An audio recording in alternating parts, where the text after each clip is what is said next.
Hi everybody, and welcome to another session of Navigating a Crisis, Conversations of Change. Today I have with me Rob and Millie from Family Drug Help at SHARC. But before we dive into a conversation, I would like to just acknowledge the traditional custodians of the lands on which Rob and I are both meeting from, but also where you might be viewing, and pay respects to elders past, present and emerging. I'll hand it over to Rob to give an introduction because I think he'll be able to do that better than me. So take it away, Rob. Thank you. So my name's Rob Campbell. I'm the Program Manager at Family Drug Help at SHARC. So we're an organisation, part of SHARC, that supports families impacted by substance use. And we have a whole range of different programs that allow us to provide that support. The most important part of that is knowing that families aren't alone, that they can actually connect with people who have had a similar experience. And we do that in different ways. So one is through the helpline, which is staffed by volunteers who are trained, and that's a really valuable way for people just to be able to connect, hear their story, get support, but also referral and information, which is so important. And then we have a lot of psychoeducation programs as well, so that's an opportunity where families can really start to understand more what's happening in their experience and ways of being able to support them in moving forward, and indirectly then supporting their family member or close friend. We also have support groups, which again are open-ended. So that's an opportunity where people can just come together with a shared experience and that profound sense of knowing that they're not alone and that they can actually enjoy hearing other people's stories and learn and equip themselves as opposed to move forward in what they're dealing with. And the support groups are great because it's a combination of providing structured information so that might be a guest speaker, it might be someone who's in recovery who can share their story of their own recovery through substance use, or it might be services that come as guest speakers too. And that's a really valuable way for families to know what's out there because you don't know what's out there until you need to start looking for things and reaching out. So that's a great way to provide that information. And then the second part of the support group is the opportunity just to connect and share how things have been for them. And again, looking at other strategies that work for some family members, things to consider different ways. So it's a really valuable form of support. And then of course we have family counselling, which is that really profound opportunity to come together as a one-to-one or as a family group for a counselling setting. And we're also working with gambling too. So working with families that have been impacted by gambling, we know that there's a lot of co-occurring instances where gambling and substance use, mental health and other issues coalesce. And that's a very challenging space. So that's an area that we're also working in. So we have a website focusing on that, and we have support groups that are running and providing, again, psychoeducation. Amazing, that was comprehensive. Thank you. There's a lot that you cover. And I think a lot of the themes that were coming out of the support that you provide and the way in which you provide that support around connection, around bringing people together to share stories and be heard, and it seems to mirror a lot of what's happening in terms of people's responses to this situation currently as well. So it's like you were ahead of the curve. Well, as it turns out, yeah, as it turns out. So certainly one of the things we were approached, because within Family Drug Help too, psychoeducation is a really important thing. So we have a program called In Focus, and we have a program called Breakthrough. Breakthrough is working in collaboration with Turning Point around ICE education for families and strategies on how to work with that. And In Focus is a longer term program that provides much more opportunity to sort of work through some of the issues that families face. But we were approached by a small community in Tumut looking at how to get support for them to set up a support group. And that was, they're in the Snowy Mountains. They are far from any major regional centre. So we were able to collaborate with them and actually through Zoom and through remote learning, support them to start their support group and to run with that. And that also has a focus on gambling. And that's been a great success for them. So yeah, it's definitely equipped us to think about how we can adapt our services moving forward. Amazing. Yeah. Because there's not many people that have kind of branched out into that space. Everybody's on board now, clearly. Everyone. It's good to know that there's perhaps some practice wisdom there and some techniques or tips that you've learnt already, which is Awesome. And I have to just ask about Millie as well. Yes. The little heart. Yes. So she joins you on a Friday, doesn't she, normally? So yes, we have dog day at SHARC on a Friday. So everyone brings in their dogs, and so today I'm actually here on my own. There's one other person in the building, but we can't let tradition get in the way of COVID-19 get in the way of tradition. So here we are together. Yeah. Amazing, thank you. And I might just jump into the first question now, if that's all right. Yes. Yes. But it'd be great to hear, what you are currently doing for yourself, for your staff, for the people that you support, and I guess just the organisation more generally, around managing the current situation safely, humanely, and with a sense of dignity for people involved. Sure. Well, look, I think we're seeing this across in the community and the AOD sector. But in SHARC in particular, it's a very strong community. So the importance of connection in different ways. So obviously, from a personal point of view, I mean, here I am with Millie. It's great to be able to have that opportunity just to connect with the things that are important. And so obviously looking after ourselves, but extending that to the team. For example, we're all working remotely, so it's very important for us to be connected. So we'll just have a catch up each morning via Zoom for the team, for those who are on. And then we've been having weekly catch ups as well as a team, and that's sort of moving to fortnightly. So it's really that important thing around connecting, and then more broadly as an organisation, having those opportunities for connection. So we've certainly used Zoom to be able to provide that visual connection, which is really important, and just seeing how things are going for people rather than necessarily just talking about the clinical work that they're doing, but just that sense of connecting and that's so important, and obviously to telephones.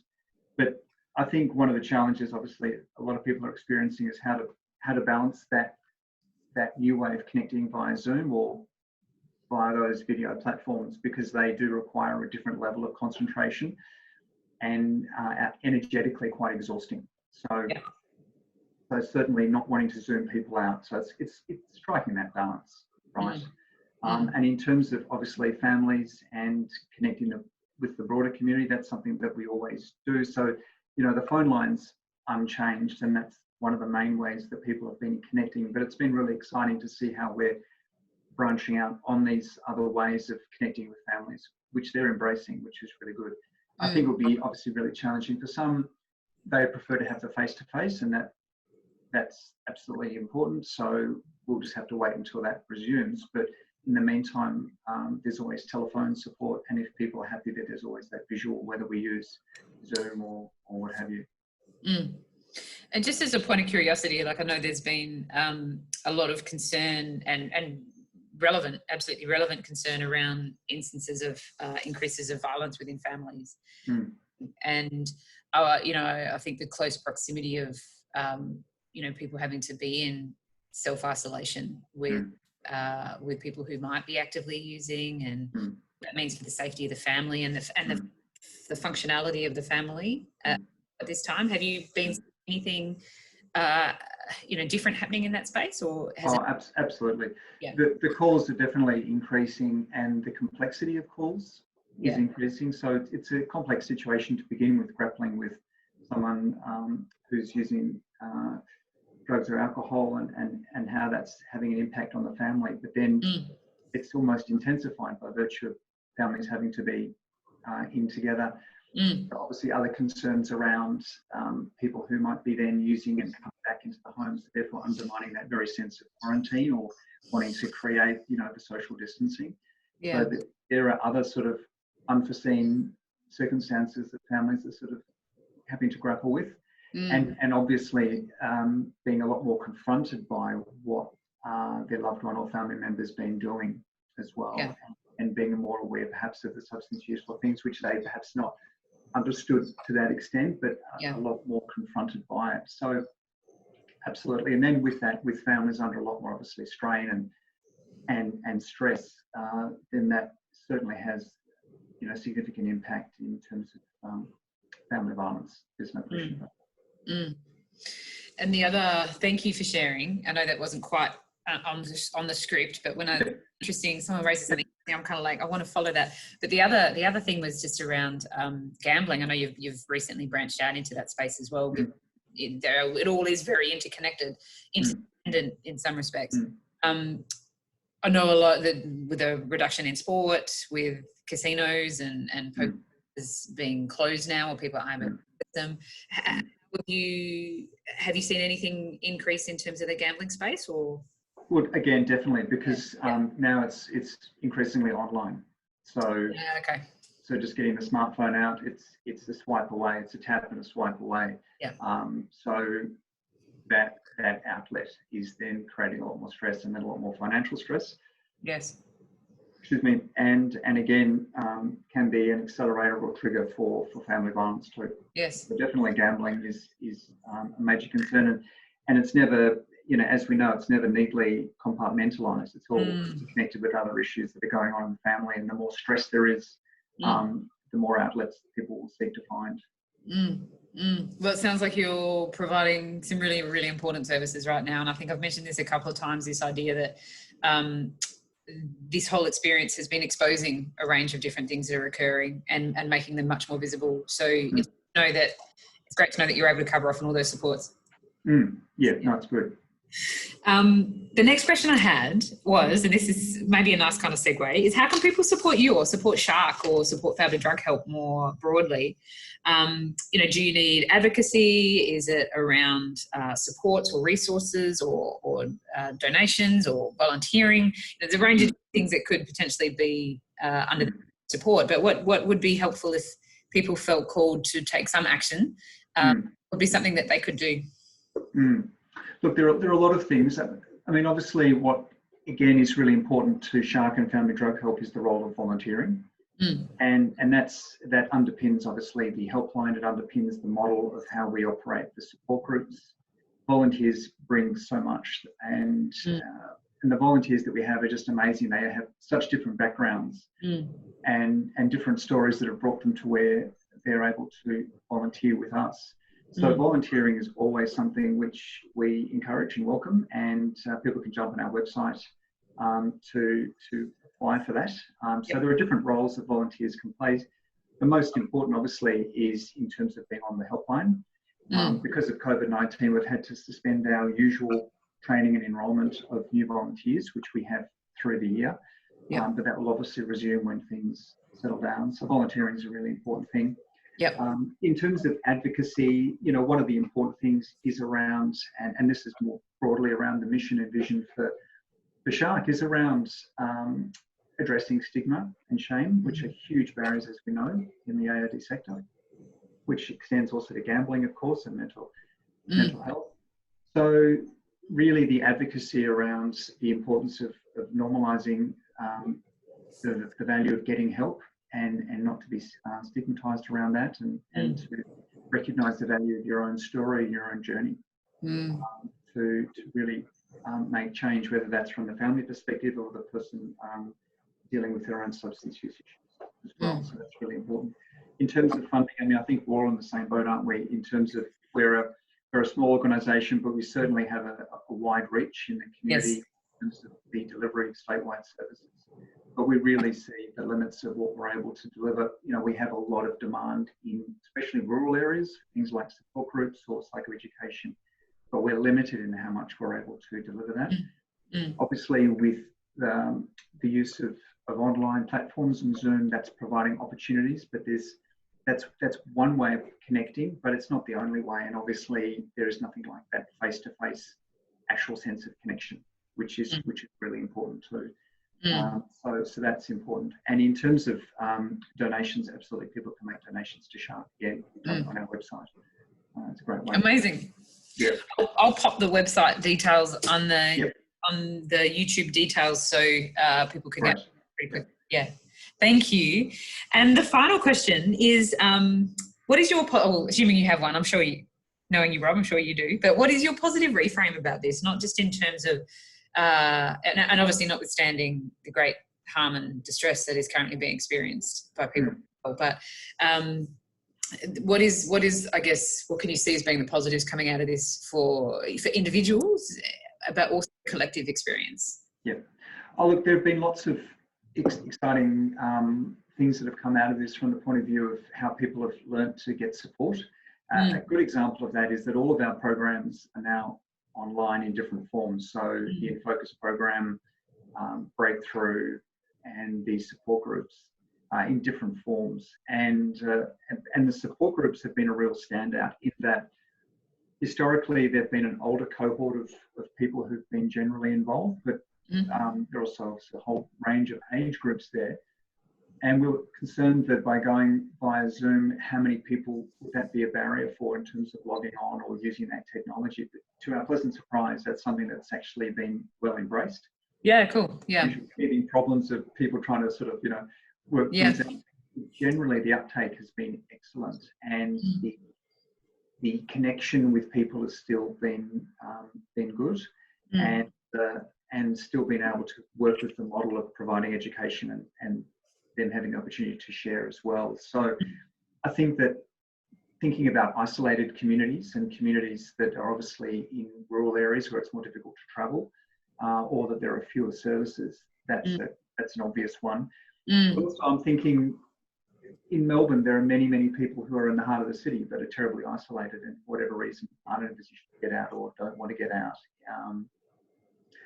Whether because of limits around their health or what have you. So again, something like online platforms is a perfect way that they can then connect. And you've also got that capacity to be anonymous if you want to, because you don't have to have your face shown. You can just have your voice, you can change your profile. So there's still that opportunity for people to connect that they hadn't perhaps thought about before. So that's definitely one of the main benefits for us. Also knowing that no matter what happens, a service like this is able to continue.